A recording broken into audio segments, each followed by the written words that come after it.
Hello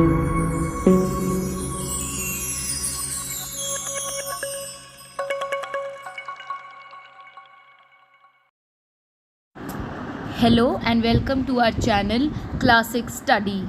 So today we are going to study about the topic the First War of Independence 1857. Okay.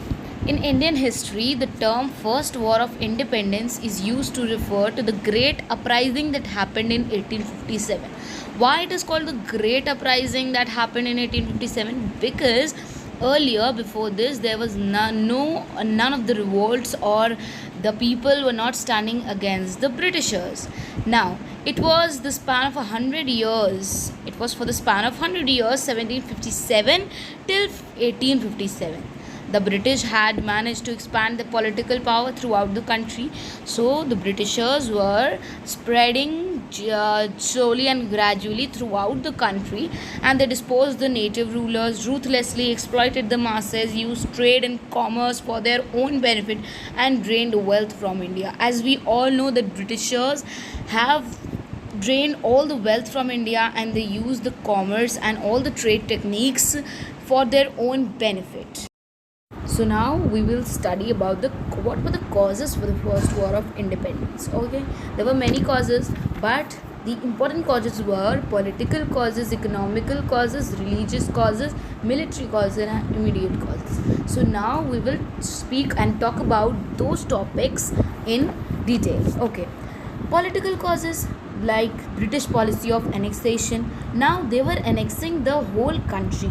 So what was there? Distrust among native rulers. So the rulers of India were very distrusted, means the British follows the expansionist policy ever since their victory of Battle of Plassey 1757. Remember Battle of Plassey.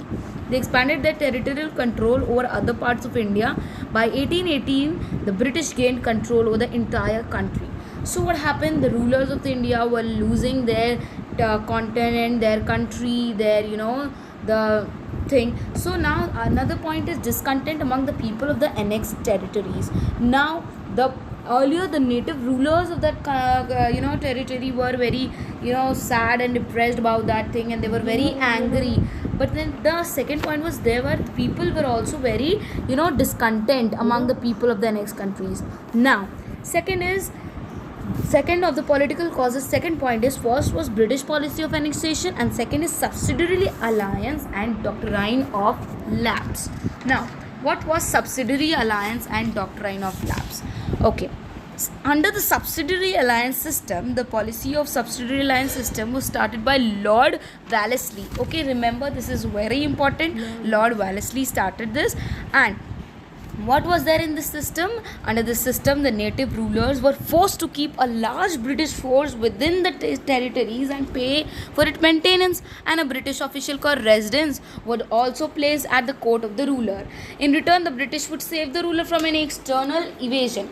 So that was a false sense of that, and in the territory, the rulers were forced to keep the large amount of British forces, and they have to pay the maintenance also. So for this reason, people were very unhappy. Now the second point was doctrine of lapse. You remember, you must have seen Jhansi Ki Rani, everything, the episodes about this thing you must have seen in the serials and the movies. So we are talking about that only. The policy of doctrine of lapse was started by Lord Dalhousie. Remember, the people who have started subsidiary alliance was started by Lord Wellesley, and here doctrine of lapse was started by Lord Dalhousie. Now, in the Indian social and political tradition, a person who does not have a son can adopt a near relative of his or his wife or son or daughter.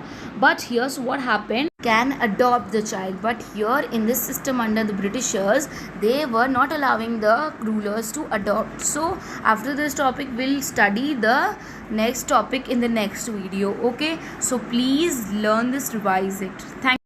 So please like and subscribe our channel and share as much as possible, and please keep updated yourself with this topic. Yeah.